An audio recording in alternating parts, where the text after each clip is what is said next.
แต่ว่าบุญเนี่ยมันเป็นสมบัติที่โจรแย่งชิงบ่ได้ไฟไหม้บ่ได้ลมพัดให้เสียหายบ่ได้โจรปล้นก็บ่ได้มันกลายเป็นสมบัติที่ติดตามไปข้ามภพข้ามชาติบ่แม่นเรื่องเล่นนะโยมพิจารณาดีๆแล้วก็ปรารภต่อไปว่าจะเฮ็ดพระพุทธรูปใหญ่อาตมาได้ยินแรกๆคิดว่าเมื่อยบ่เนาะเมื่อยซื่อๆบ่เนาะดีกว่าสิสร้างพระพุทธรูปปลูกป่าขึ้นเดินจงกรมนั่งสมาธิปฏิบัติอยู่นี่บ่แม่นสิได้พระองค์ใหญ่กว่าสร้างโดยปูนโดยอิฐหินปูนทรายบ่แต่มาคิดอีกแนวหนึ่งมันก็เป็นกำลังใจเป็นหลักฐานว่าพระพุทธศาสนาเคยเจริญรุ่งเรืองอยู่ในสถานที่นี้ผู้คนต่างๆผ่านไปผ่านมาก็ตามในพื้นที่ก็ตามทุกคนได้มีส่วนร่วมส่วนสร้างนั่นก็หมายความว่าเฮามีความศรัทธาเลื่อมใสในพระพุทธศาสนาสร้างสัญลักษณ์ไว้ในผืนแผ่นดินตรงนี้พระพุทธรูปบ่แม่นพระพุทธเจ้าก็จริงแต่ว่าเป็นสิ่งที่เฮาให้ความเคารพสักการะกราบไหว้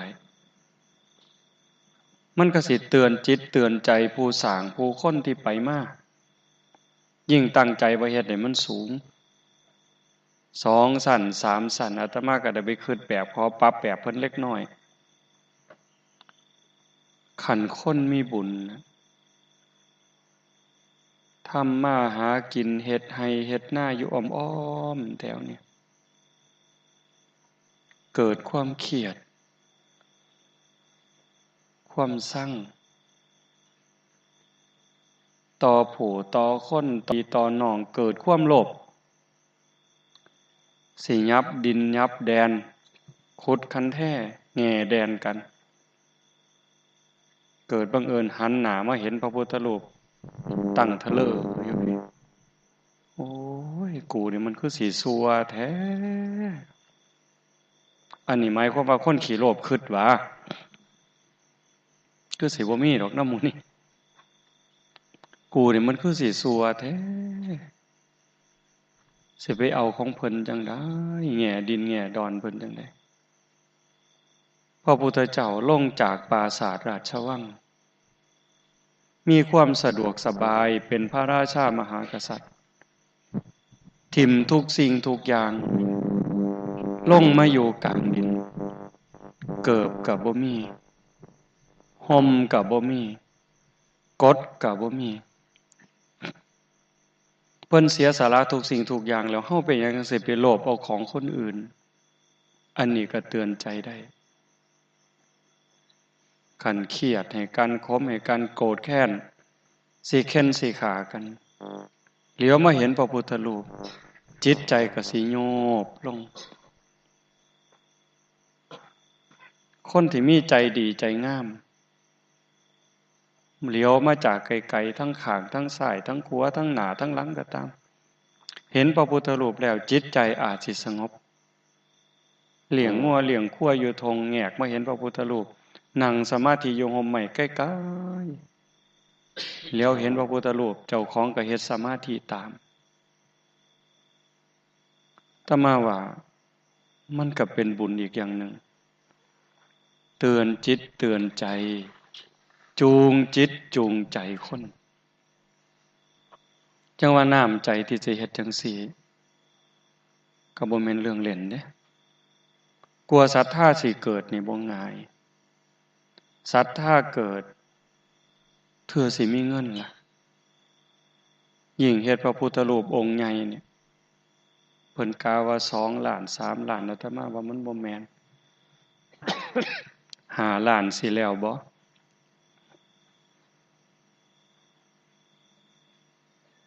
ขันบ่อาศัยกำลังจิตกำลังใจ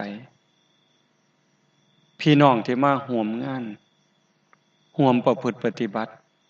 ห่วมสร้างห่วมแปลงอธิษฐานใจเนี่ยมันมีส่วนอยู่เด้บ่ว่าแต่สร้างพระพุทธรูปมันสิมีอานิสงส์หลายเด้โยมเฮ็ดหยังก็ได้ที่เป็นสัญลักษณ์แห่งศีลแห่งธรรม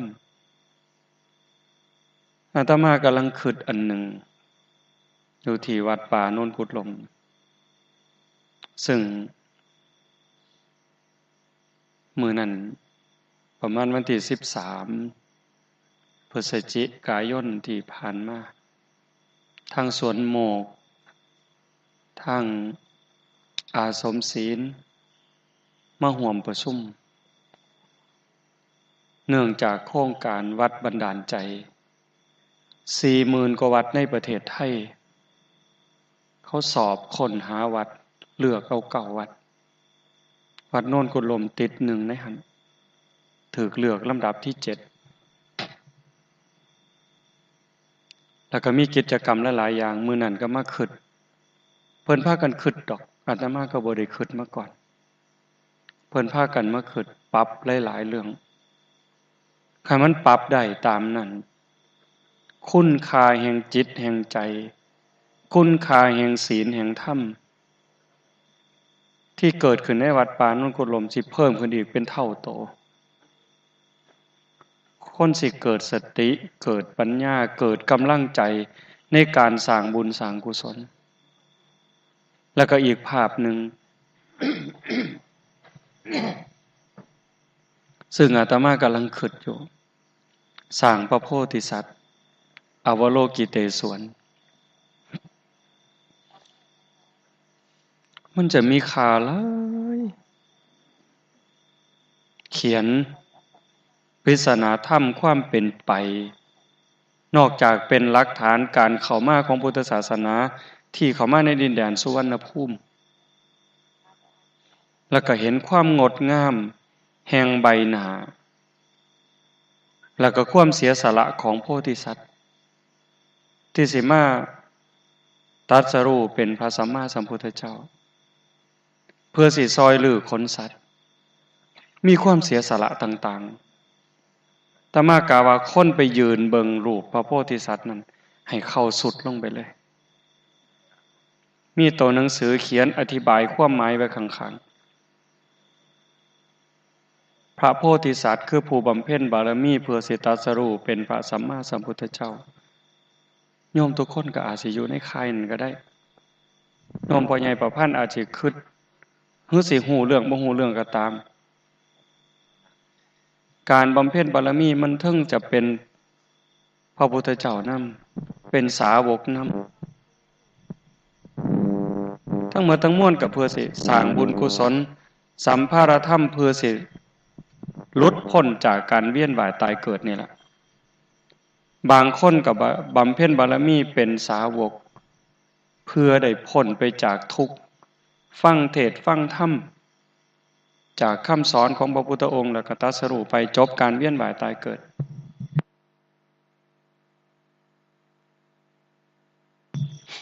แต่อีกบางดวงจิตล่ะบ่หวังสิหลุดพ้นไปคนเดียวสิทุกข์สิยากสิลำบากปานใดแม้กระทั่งล้มกระทั่งตายก็ยอม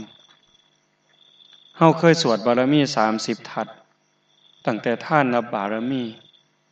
ทานอุปปารมีทานปรมัตถปารมีศีลคือกันอันใดคือกันจากเบื้องต้นท่ามกลางที่สุดผู้บำเพ็ญบารมีโพธิสัตว์หวังตรัสรู้เป็นพระสัมมาสัมพุทธเจ้านั้นสละหมดทุกอย่างตั้งแต่เข่าของภายนอกอวัยวะแข้งขามือตีนตับไตไส้พุงหัวใจดวงตาว่าแม่นน้อยเด้พระพุทธเจ้าเฮาเนี่ยบริจาคดวงตาให้ทานหลายกว่าดวงดาวในท้องฟ้าเดี๋ยวตอนพักเบรกไม่ออกไปเข้าห้องน้ำห้องท่าแล้ว เลี้ยวขึ้นฟ้านับดาววงสินับถ้วนบ่ผู้บำเพ็ญบารมีเพื่อสิเป็นพระพุทธเจ้านี่ควักดวงตาให้ท่านนี่หลายกว่าดวงดาวในท้องฟ้าควักหัวใจให้ท่านบริจาคหัวใจเฮาเว้าก็บ่เป็นตาเสือเด้แต่มันมีอีหลีปัจจุบันนี่คนบริจาคหัวใจเพื่อไปซอยคนในเมื่อเจ้าของอาจจะเอาชีวิตบ่รอดก็ยอมสละหัวใจเพื่อไปเฮ็ดให้เฮ็ดผู้อื่นมากมายกว่าผลละไม้ทั้งหมดในโลกพระพุทธเจ้าผู้สิมาตรัสรู้เป็นพระพุทธเจ้านี่ตัดหัวให้ท่านตัดหัวให้ท่านไว้เป็นกันเทศแก่พระพุทธเจ้าองค์ก่อนๆนั่นก็คือกันหลายกว่าบักเผาในโลกเป็นตาเสืออยู่บ่ว่าจังซี่โยมบ่เสือก็ตามแต่อาตมานี่เสือเด้พระพุทธเจ้าเฮาองค์ปัจจุบันนี่ก่อนสิได้มาตรัสรู้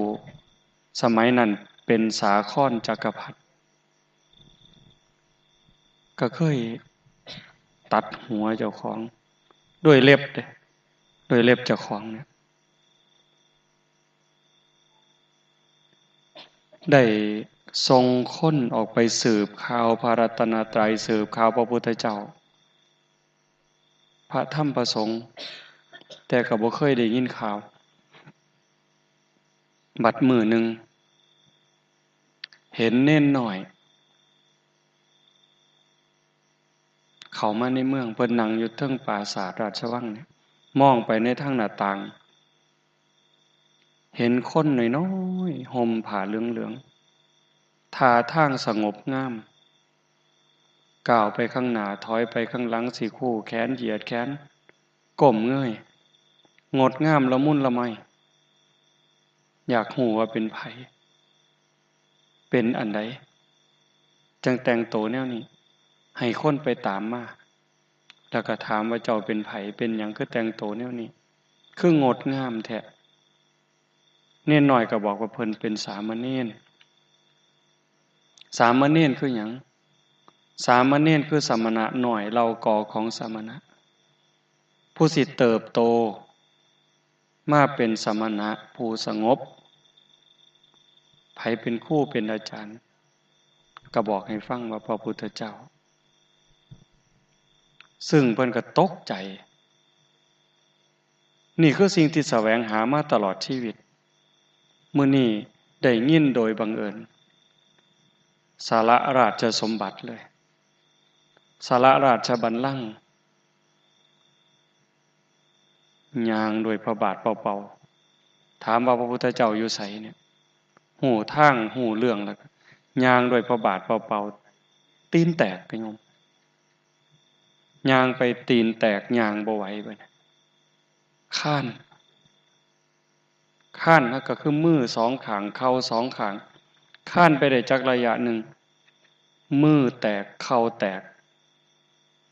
นั่นโดยความศรัทธาเด้บ่แม่นเรื่องเล่นเด้มันต้องสูงส่งกว่าคนธรรมดาคันเฮาเว้าคือเฮานี่คือโง่แท้โลดเด้คือโง่แท้ไปเฮ็ดหยังปานนั้นมันจังต่างกันคนท่านจนเหมือนหมดเนื้อหมดโตได้ก็มีคนท่านบาทนึงคืดแล้วคืดอีกก็มีรวยเหลืออยู่เหลือกินแต่ว่าสิซอยเหลือคนอื่นนี่บ่ได้แต่ผู้บางคนชักหน้าบ่ถึงหลังคันว่าทำเพื่อส่วนร่วมทุ่มเทเสียสละเทิงเหงื่อเทิงแห้งเทิงสติปัญญาแก้วแหวนเงินทองบ่คิดเสียดายเลยใจเด้นี่ใจเด้พอแต่ค้านบ่ได้เอาเอิกนี่ไหวเอิกเอาเอิกนี่กระดึบกระดึบกระดึบไปน้ำดินพระพุทธเจ้าในสมัยนั้นผู้เพิ่นตรัสรู้เป็นพระพุทธเจ้าแล้วนะเห็นว่าสาครจักรพรรดิในอนาคตจะต้องได้ตรัสรู้เป็นพระสัมมาสัมพุทธเจ้าอันนี้คือบำเพ็ญบารมีขนาดกลางแล้วเนี่ย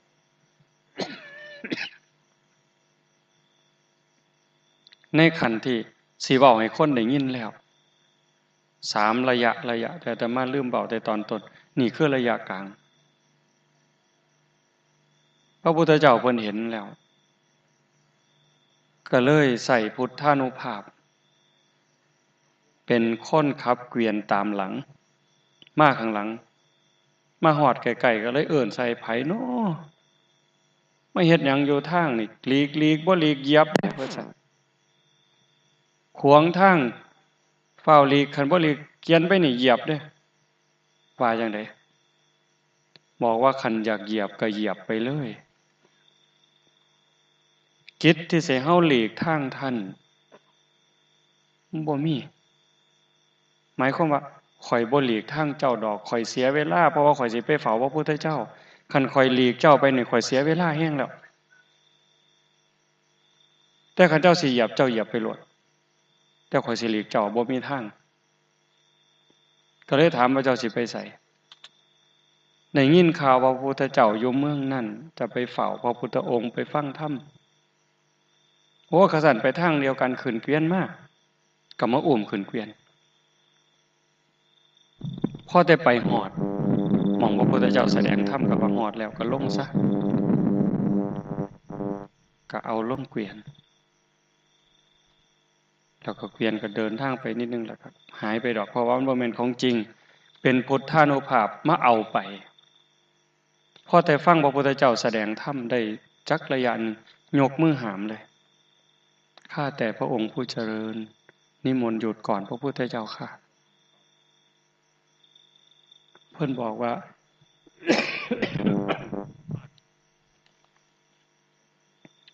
ฟังเพียงซ้ำนี้ก็บ่มีอีหยังสิบูชาธรรมแล้วบ่มีอันใดสิถวายกันเทศแล้วขอพระองค์จงหยุดก่อนแล้วก็จงรับเครื่องสักการะที่สิถวายด้วยเฮ็ดจังได๋มั้ยกำลังใจมันเหนือโลกเหนือมนุษย์คนเกินคนเด้เอามือข้างนึงนี่จับห้วยผมเด้พระเจ้าแผ่นดินมีผมยาวๆคือเฮาเบิ่งหนังพระพุทธเจ้านี่ล่ะมือข้างนึงนี่ม้วยผมก็เอามืออีกข้างนึงนี่เล็บเจ้าของนี่ตัดข้อเจ้าของขาดแต่สติส่วนหนึ่งมันยังกำกับได้อยู่เอาเล็บนี่ตัดข้อเจ้าของขาดแล้วก็ยื่นมือที่ตัดเล็บที่ตัดแล้วยื่นออกไปก็เอามือที่จับหัวนี่มาวางใส่ฝ่ามือถวายเป็นเรื่องเหลือเสือแต่ถามอาตมาเสือบ่อาตมาเสือจังได๋อาตมาก็เสือนี่คือสาครจักรพรรดิที่บำเพ็ญบารมีเพื่อจะเป็นพระพุทธเจ้าเฮานี่ล่ะจากนั้นมาก็จังได้กล่าวคำว่าปฏิบัติบำเพ็ญเพื่อจะได้ตรัสรู้เป็นพระสัมมาสัมพุทธเจ้าอีก16อสงไขยตั้งแต่ก่อนนั้นบ่ปากเลย9อสงไขย7อสงไขยไม่ว่าผิดแต่ก่อนนั้น9รอบนี้นี่7อันนี้ยังบ่ทันแน่นอนเด้แม้กระทั่งตัดหัวให้ท่านนี่หลายกว่าบอกเผาในโลกนี่มันสินับจักกับจักกันอันนี้ก็บ่ทันแน่นอนว่าสิได้ตรัสรู้เป็นพระพุทธเจ้าบางเทื่อเบื่อก็มีบ่ทนเกิดบ่ทนตายระลึกได้ฮู้เรื่องฮู้ราวแล้วบ่ทนเกิดบ่ทนตายอาจจะละคำอธิษฐานนี้ถ้าบำเพ็ญบารมีมาอีก7อสงไขย7กับ9เป็น16จนชาติหนึ่งมาเป็นสมเมธาดาบทจังได้รับคำพยากรณ์จากพระพุทธเจ้าที่ปังก่อนตอนได้รับคำพยากรณ์นี่จังบ่สามารถสิกลับความคิดเปลี่ยนความต้องการเปลี่ยนความปรารถนาได้นอกนั้นเปลี่ยนได้ครูบาอาจารย์เฮาอยู่นี่เคยอ่านประวัติหลวงปู่หมันหลวงปู่ขาวหลายๆรูปหลวงปู่เสาจังซี่หลวงปู่หมันก็เคยตั้งจิตตั้งใจหวังจะเป็นพระพุทธเจ้าคือกันคันหวังเป็นพระพุทธเจ้ามันก็สิบ่ได้ตรัสรู้เลยสิบ่ได้บรรลุธรรม ในขณะที่บำเพ็ญไปบำเพ็ญไปจิตสิสงบปันใดเข้าสมาธิเลิกปันใดก็ตามกสิตีถ้ำบ่แตกจนตัดกิเลสขาดเป็นไปบ่ได้เลย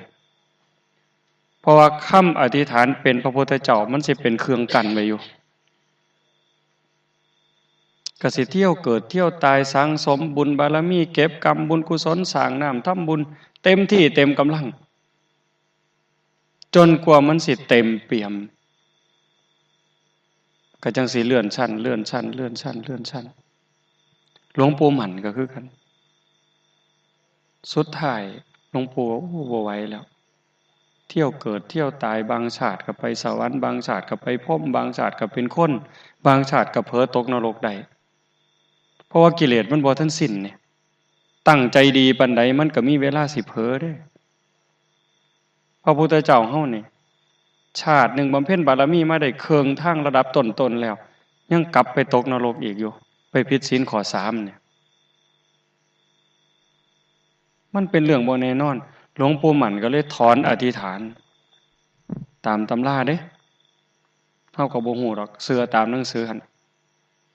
ถอนอธิษฐานก็ได้ตรัสรู้เป็นพระอรหันต์บัดนั้น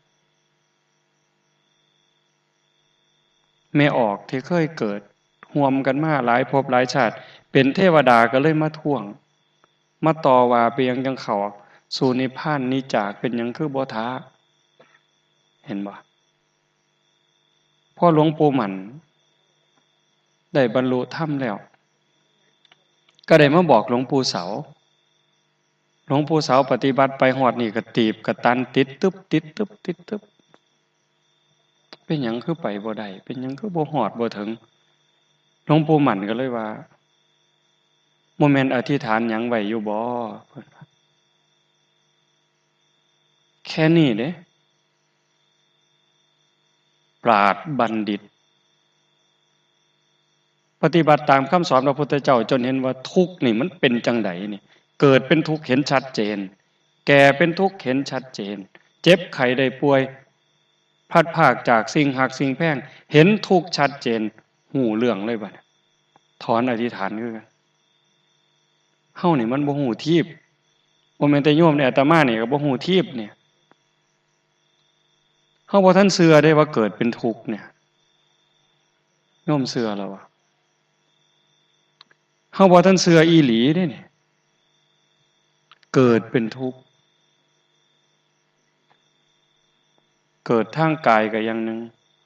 เกิดทางใจนี่อย่างนึงเกิดความรู้สึกหักที่ใดมีรักที่นั่นมีทุกข์โยมเชื่อบ่คันโยมเชื่อโยมสิบ่ฮักผู้ใดเลยเชื่อบ่เนี่ย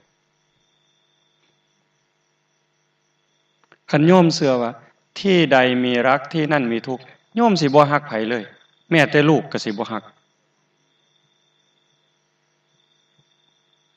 แต่ก็สิมีความเมตตามีความสงสารทำหน้าที่ไปตามธรรมดาแต่สิบ่ฮักยึดเอามาเป็นของเจ้าของจนกระทั่งต้องนอนบ่หลับต้องร้องไห้ต้องเสียใจเฮาฮักลูกเฮาคันลูกบ่ถึงเว้าถึงอยู่ถึงกินดอกคันคนย่องลูกเฮาว่าดีจะแม่นดีจะแม่นงามเฮาก็ดีใจยึดไว้ยึดคำย่องคำย่อเจ้าของก็ดีใจภูมิใจ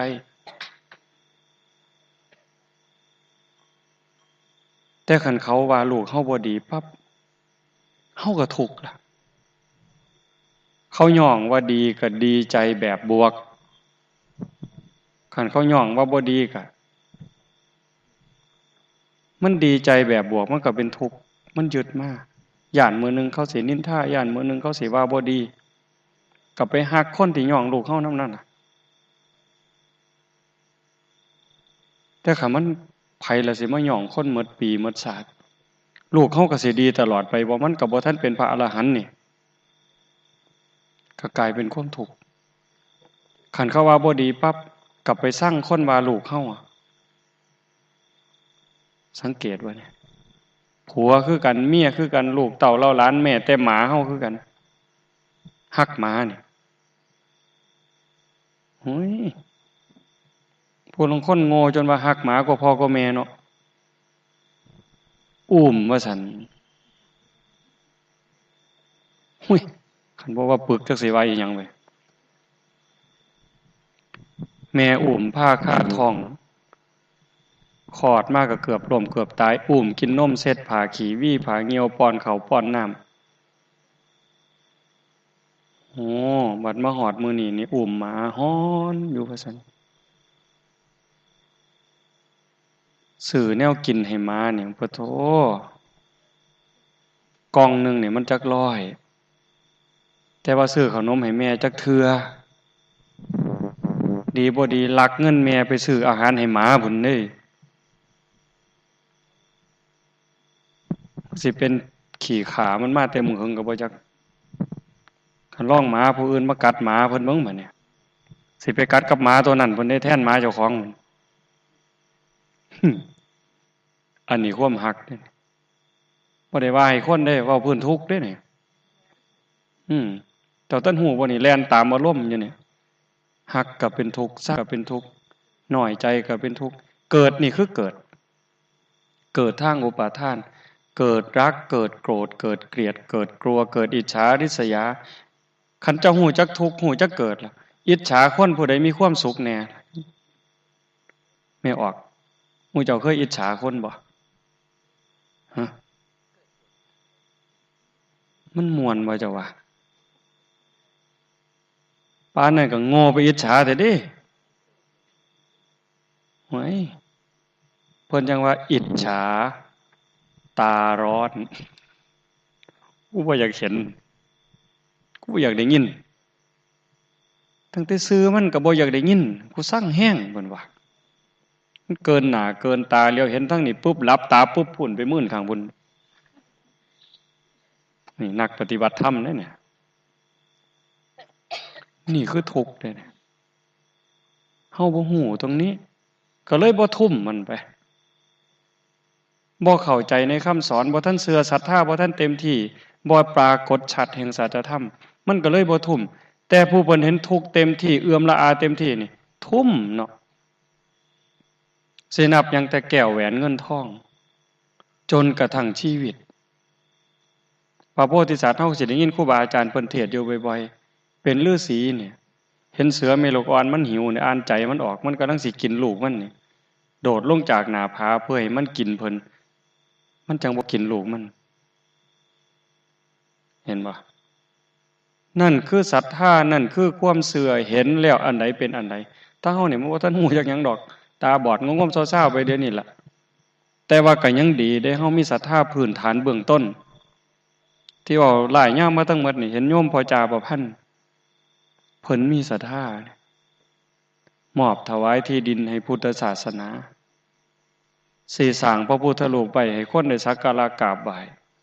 เป็นหลักฐานพระพุทธศาสนาเคยเจริญรุ่งเรืองบนนี้ผู้คนในแถบทิศนี้เคยมีศีลมีธรรม มีจิตใจที่งดงามหวังสืบทอดอายุพระพุทธศาสนาเนี่ย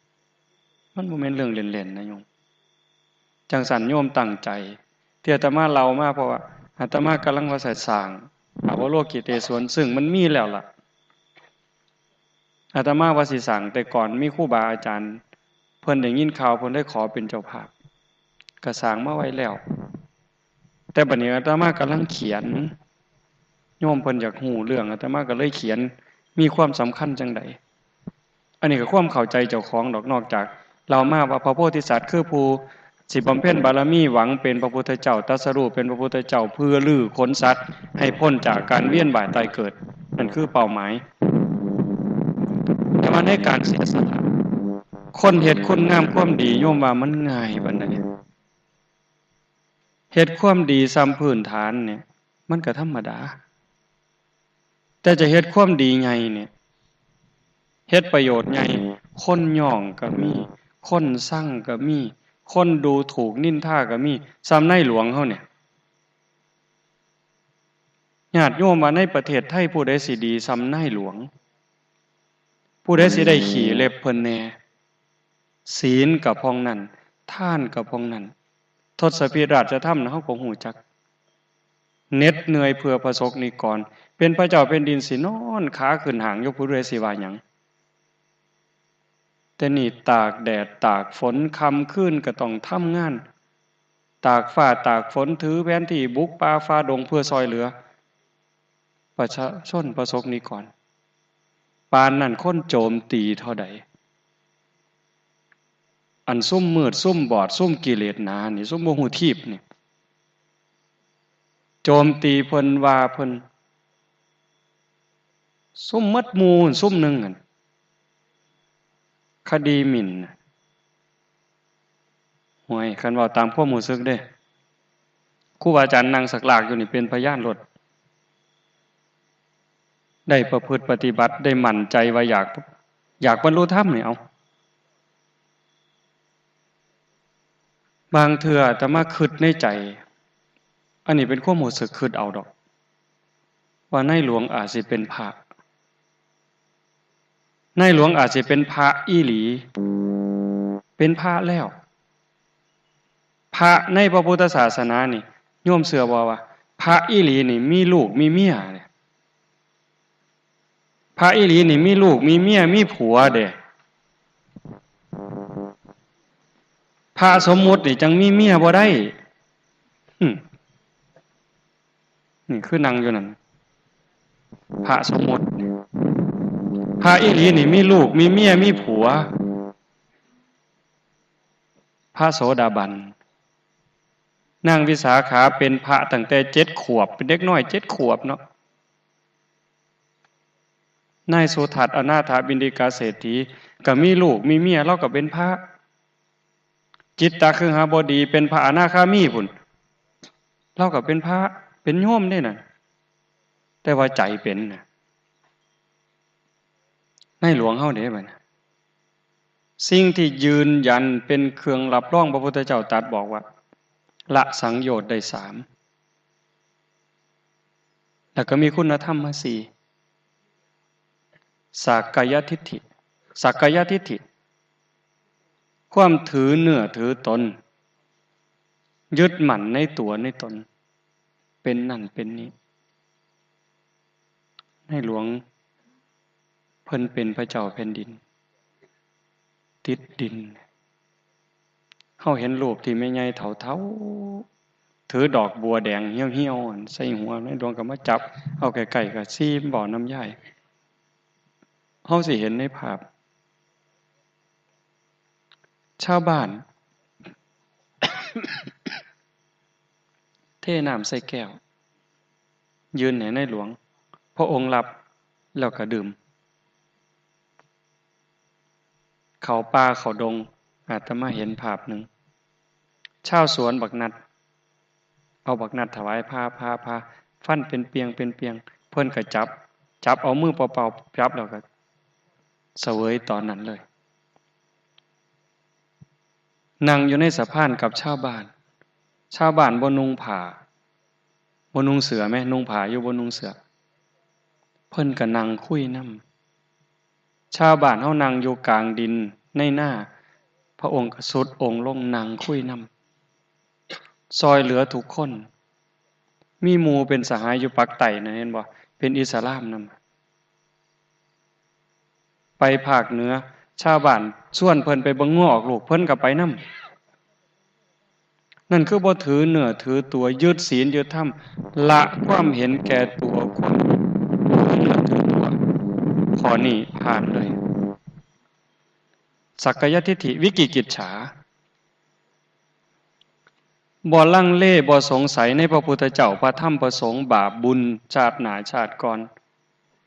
ในขอวัดปฏิบัติเฮ็ดดีต้องดีเฮ็ดชั่วต้องชั่วในหลวงบ่ได้ลังเลกับพระพุทธศาสนาพระสงฆ์องค์เจ้าเพิ่นจะเข้าหา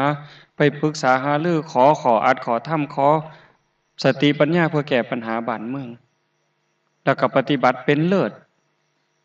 ดร.สุเมธตันติเวชกุลตมาได้ยินน่ะสิไปทำงานกับนายหลวงสิสัมภาษณ์เพิ่นเตรียมตัวแนวใด ทบทวนวิชาการที่เคยเรียนเคยหูเคยศึกษามาจากเมืองนอกเนี่ยเพื่อในหลวงถามจะตอบให้มันได้แต่ในหลวงถามคำแรกว่าท่านนั่งสมาธิวันละกี่ชั่วโมงคนละเรื่องเลยเด้อันนี้เตรียมความหูความเข้าใจวิชาการที่ทำเฮียนมาเวลาเพิ่นถามสิตอบไปมันถือทบทวนบักอย่างดีแต่บัดเพิ่นถามเรื่องสมาธิเห็นบ่ล่ะบ่ลังเลบ่สงสัยศีลพัตตปรามาสบ่ถือศีลพจน์แบบรูปค่ำๆบ่ถือขอวัดหวังศักดิ์สิทธิ์วิเศษอีหยังเชื่อกรรมพระพุทธเจ้าสอนเรื่องกรรมนะหนึ่งเดียวในโลกศาสนาพุทธเป็นประเภทกรรมวาทีวิริยะวาที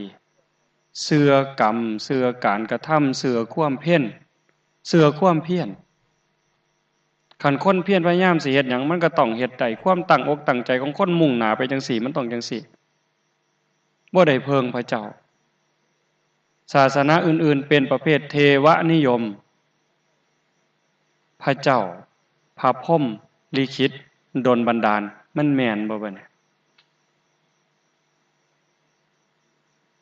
เฮาอยากได้หยังเฮาก็เฮ็ดเอาโดยความเพียรเป็นเหตุเป็นผลอาศัยเหตุปัจจัยหว่านพืชเช่นไรได้ผลเช่นนั้นในหลวงก็คือกันเพิ่นเชื่อมั่นหลักกรรมตรงนี้เนี่ยอาตมาว่า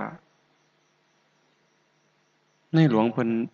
อาจจะเป็นพระอันนี้ความคิดเฮาบ่ได้รับรองบ่ได้ยืนยันละได้3สังโยชน์เนี่ยสักกายทิฏฐิวิกิกิจฉาศีลพัตตปรามาสเหมือนคุณธรรมเกิดศรัทธาศรัทธาคือความเชื่อความมั่นใจในพระพุทธพระธรรมพระสงฆ์บาปบุญชาติหน้าชาติก่อนเฮ็ดดีๆเฮ็ดชั่วๆสร้างเหตุจังได๋ก็ได้ผลจังซั่นอันนี้แน่นอนศรัทธาศีลเพิ่นสิดังพ้อยบนใดงดงามที่สุดคำปากคำเว้าแม้แต่ยิ้มแม้แต่หัวในหลวงหน่อยที่สุดสมาธิสติมั่นคงศรัทธาศีลจาคะจาคะคือการสลัดออกสลัดขึ้นสลัดทิ้งบ่แม่นท่านท่านนี่มันเป็นขี้เมียงของจาคะท่านมันเป็นของทั้งนอกลางเทื่อท่านแล้วบ่ทันจาคะเสียดายสมมุติว่าอาตมาให้ของโยมคือกันให้ข้าวให้ของให้ไปแล้วอาจจะบ่เสียดายก็ได้จิตยกระดับขึ้นมาได้ระดับหนึ่งบ่เสียดายแต่ว่าอยากให้โยมย่องไม่ใหญ่คือกันล่ะว่าท่าน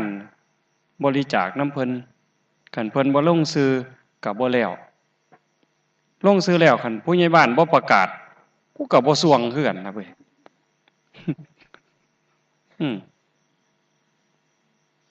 บริจาค50 บาท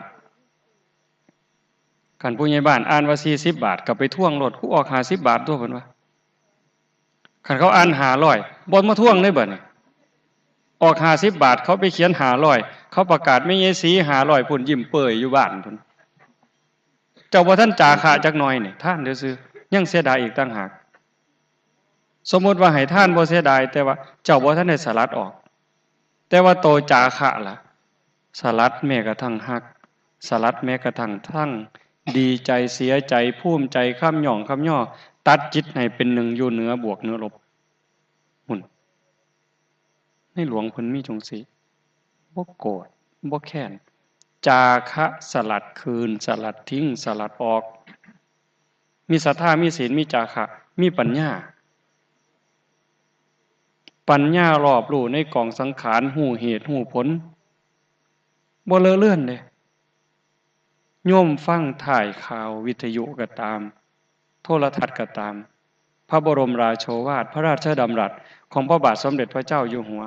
สติปัญญายังเฮานี่ฟัง2 เทื่อ 3 เทื่อยังมืดตึ๊บเลยคือตามบ่ทันออก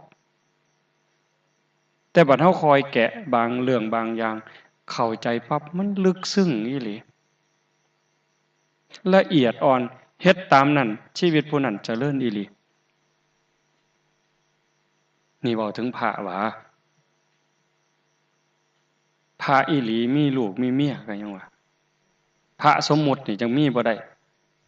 คือพวกอาตมาเนี่ยจังซั่นน่ะเฮาได้พากันมาเฮ็ดมาทำมาสร้างมันเป็นเรื่องยิ่งใหญ่แฮงเด้เป็นเครื่องประดับจิตวิญญาณแม้นเฮาสิได้ซอยกันหน่อยก็ตามหลายก็ตามก็ขอได้ให้สุดจิตสุดใจอย่าไปคิดเสียดายอย่ายังว่าให้เพิ่นย่องบ่เกี่ยวกันคิดว่าถวายเป็นพุทธบูชาเฮาบูชาพระพุทธเจ้าบูชาพระศาสนาพระโพธิสัตว์ก็คือกันบำเพ็ญบารมีใหญ่อุปสรรคก็ใหญ่อุปสรรคใหญ่ขันขามได้บารมีก็กล้าเพิ่นยังว่ามารไม่มีบารมีไม่แก่บอกถึงโพธิสัตว์เด้รูปพระโพธิสัตว์อวโลกิเตศวรนี่ขาก็บ่มีแขนก็ถูกตัดไปสองข้างในขณะที่แขนขาดขาขาดแต่เบิ่งใบหน้ายังอิ่มเอมอิ่มเบิกบานดวงตายังเต็มเปี่ยมไปด้วยเมตตาสิซอยเหลือเราสัตว์ถ้ามาคิดว่ายืนเบิ่งอ่านเบิ่งหนังสือทำความเข้าใจเบิ่งหน้าพระพุทธเบิ่งหน้าพระโพธิสัตว์ให้เข้าสุดลงนั่งสมาธิกับหม่องเลยนี่มันจะเป็นการบ่มจิตบ่มใจพี่น้องผู้ที่หวังความดีความงามหวังความเจริญในชีวิตโยมพอจาประพันธ์ผ้าพีผ้าน้องสร้างพระพุทธรูปนี่คือกันแต่มาจังคุยกับเพิ่นว่าหาสร้างให้ได้งามๆเพราะพระพุทธเจ้าเป็นคนงามเฮาก็บ่ได้ว่าสร้างให้คือเด้เพราะว่าเฮาบ่เห็นว่าพระพุทธเจ้าเพิ่นเป็นผู้จังใดก็บ่ได้ว่าสิสร้างให้คือแต่ว่าให้งามเบิ่งแล้วให้มันอิ่มในใจอบอุ่นในใจใจคนสิได้งดงามไปตามให้เปี่ยมด้วยเมตตาแต่ว่าให้ไปเลาะหาหลายหม่องหลายบอน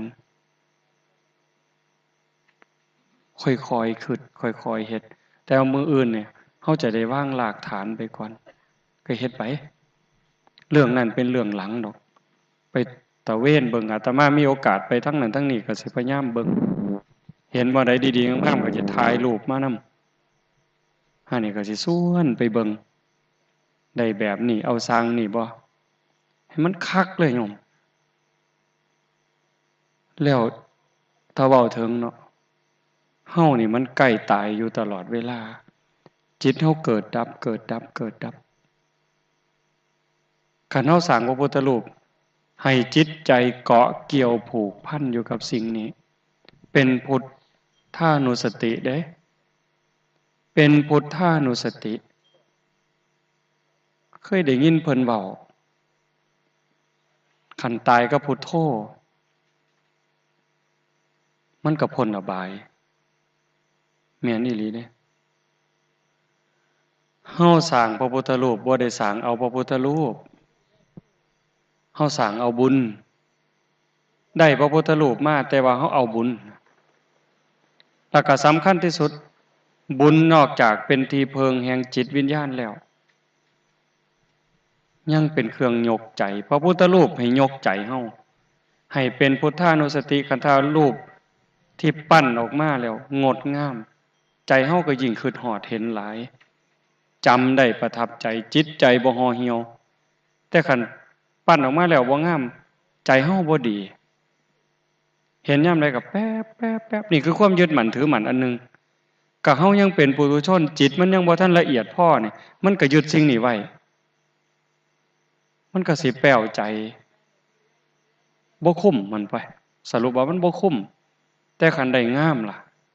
ในฐานะที่เฮายังเป็นคนมีกิเลสยังเป็นปุถุชนกิเลสหนาอยู่คันเห็นงามๆยิ่งเป็นพระพุทธรูปงามเฮาก็คิดว่านี่คือพระพุทธเจ้าจิตเฮาจะโน้มเอียงไปสู่ความศรัทธาโน้มเอียงไปสู่ความสงบได้หลาย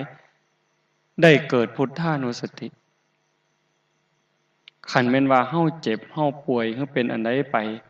สิล้มสิตายน้อมนึกตรงนี้ปึ๊บได้ไปสร้างน้ำเพิ่นได้ไปเฮ็ดน้ำเพิ่นผู้เป็นหลักในชีวิตหนึ่งได้พาพี่พาน้องสร้างพระพุทธรูปใหญ่จิตใจเกาะเกี่ยวอยู่กับสิ่งนี้ปุ๊บใจขาดปัดไปดีเลยบัดนี้ให้คิดว่าจังซั่นบ่ได้สร้างให้คนย่องบ่ได้เฮ็ดให้คนสรรเสริญมันเป็นเองมันดอกสิย่องก็เรื่องของเขาสิด่าก็เรื่องของเขาสินินทาก็เรื่องของเขาบ่เกี่ยวกับเฮาเด้อานิสงส์ของการเฮ็ดดีเฮ็ดประโยชน์พระพุทธเจ้าเพิ่นบอกว่าชื่อเสียงอันดีฟุ้งขจรไปไกลเฮาก็บ่ได้ไปแสวงหาเป็นเองมันดอกชื่อเสียงอันดีฟุ้งขจรไปไกลคนดีย่อมคบหาดีดูดีคนดีก็ต้องมาหาเอามาซอยเดี๋ยวผู้นั้นก็หามาซอยผู้นี้มาซอยดอกคนดีคนอยากได้บุญก็ต้องมาหากันเป็นที่รักของมนุษย์และเทวดามนุษย์คือผู้มีใจสูงเทวดาก็คือผู้มีหิริมีโอตตัปปะคนเฮานี่ล่ะคนผู้มีศีลมีธรรมมีสติมีปัญญามีความอายสัวกลัวบาปเขาก็จะมาคบเป็นที่รักของมนุษย์และเทวดาไม่หลงลืมสติตายเห็นบ่นี่อานิสงส์เด้ไม่หลงลืมสติตายเมื่อแตกกายทำลายขันธ์ละโลกนี้ไปแล้วจะไปอุบัติบังเกิดในสุคติมีสวรรค์เป็นต้นเฮ็ดไปโยมเฮ็ดได้ตลอดเวลาเรื่องเล็กเรื่องน้อยเป็นบุญได้หมดแม้แต่ความคิดก็เป็นบุญ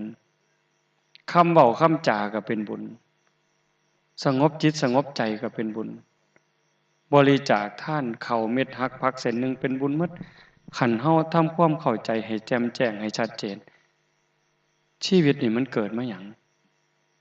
ถามเล่นๆอยู่เรื่อยเกิดมาหยัง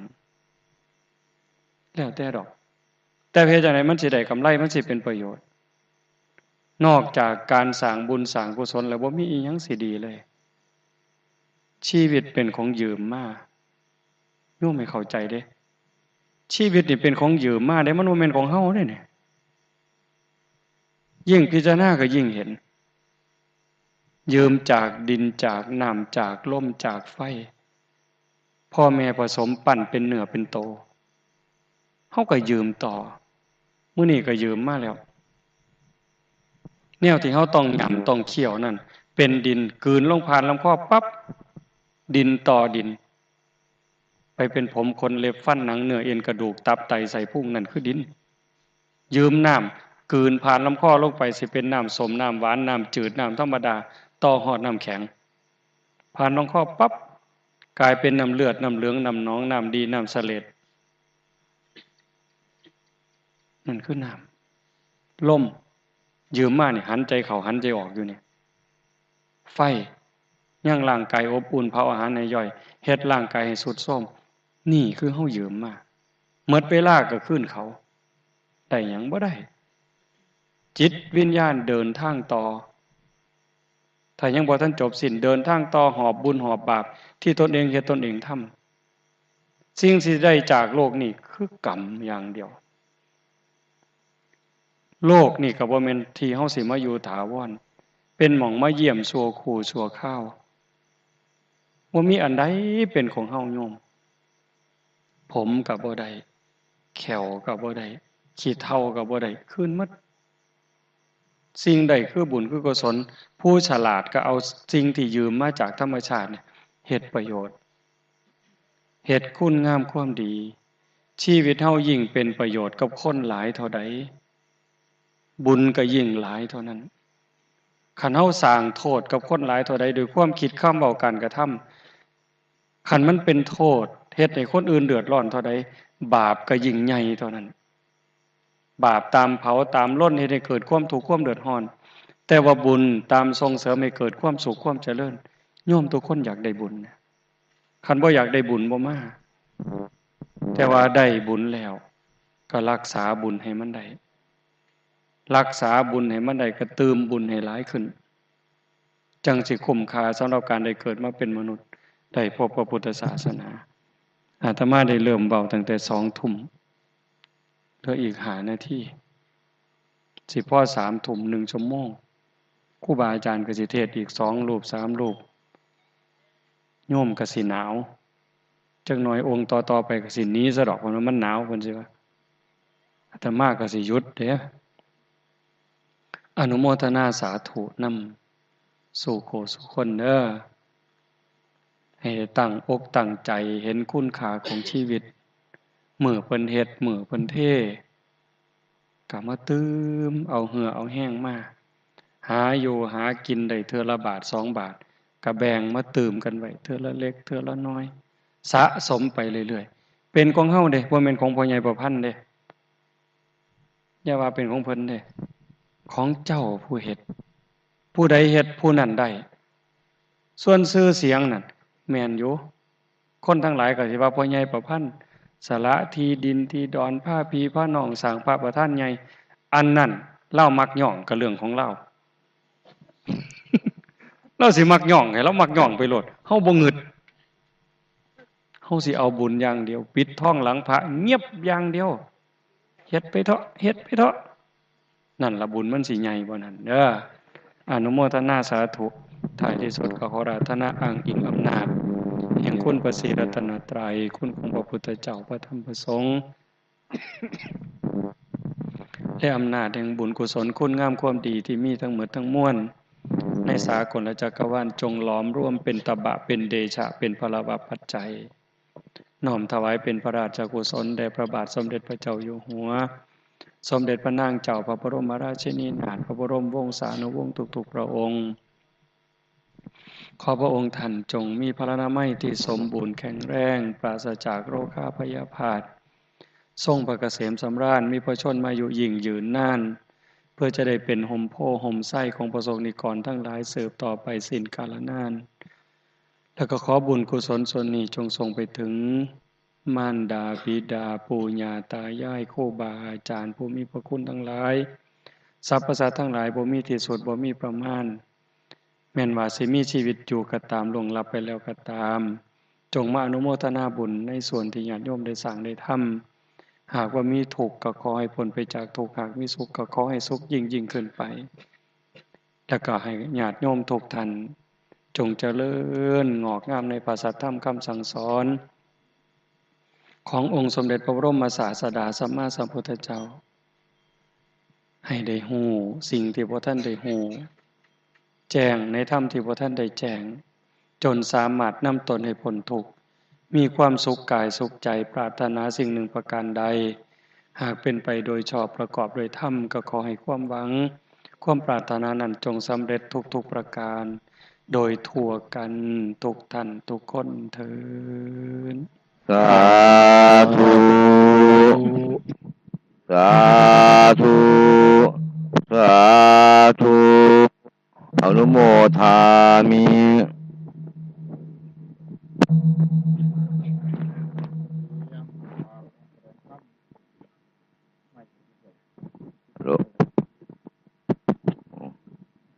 เอากราบ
พ่อใหญ่พันธุ์มานี่ก่อนมานี่มานี่ก่อน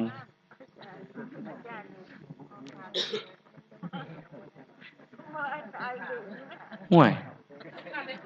บุญขี้แล้ววะเนี่ยอาจารย์เอาบุญนำเด้กันเทื่อมานสิหามาซอยอีกจัก80 ล้านพุ่นละแต่ว่าตอนนี้มีซ้ำนี่ก่อนเด้อ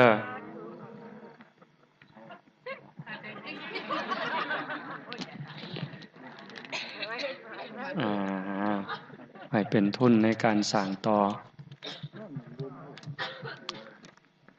อันนี้ส่วนจักหน่อยก่อนสิเมื่อ หาญาติโยมอยู่ดีมีแห้งเด้อปีใหม่ไปสวดมนต์นำกัน5 ทุ่ม15 ลอยกระทงเพราะวังหันมันลืม มันยากหลายโยมแล่นหนาแล่นหลังมือนั่นไปทอดกฐินพาญาติโยมไปทอดกฐินอยู่101กลับมาสิเข้าวัดเกือบ4 โมงแลงเห็นเขาถือกระทงห้วยมันลอยกระทงตัวนี่โอ้ยเอิ้นไปกับว่าท่านดอกบ่เอิ้นดอก5 ทุ่ม15 ลอยกระทงที่สระนาลีเก6 ทุ่มพาขึ้นภูเขาไปสวดมนต์ข้ามปีสวดมนต์จบกสิพายางลงจากภูเขาเข้ามาในวัดขึ้นศาลาเบิ่งหนังบัดนี้เบิ่งหนังพระพุทธเจ้ามหาศาสดาโลกส่งท้ายปีเก่าวิถีไทยต้อนรับปีใหม่วิถีพุทธยามมื้อเช้าแจ้งมากกระถอดผ้าป่าซื้อที่ดินเพิ่นตืม2 ไร่ครึ่งตรงนั้น2 ไร่ครึ่งเนี่ยจะขุดสระจัก2 ไร่แล้วก็จะเอาดินอีกส่วนนั้นขึ้นภูเขาเติมภูเขาให้มันเรียบร้อยหม่องบริเวณขุดสระจะเฮ็ดเป็นศูนย์เรียนรู้เศรษฐกิจพอเพียงถวายในหลวงผู้ใดอยากไปนำก็ไปอยากซื้อที่ดินก็ซื้อตารางเมตรละ100คิดเล่นๆดอกว่าตารางเมตรละ100คันผู้ใดซื้อ2 ตารางเมตรหลมโล่งพอดี ได้เป็นสมบัติติดเจ้าของไปสมบัติของพุทธศาสนาดินดอนบ่ตายเด้โบสถ์ก็พังเด้เจดีย์ก็พังแต่ว่าขี้ดินนี่อยู่จนโลกแตกสลายพุ่น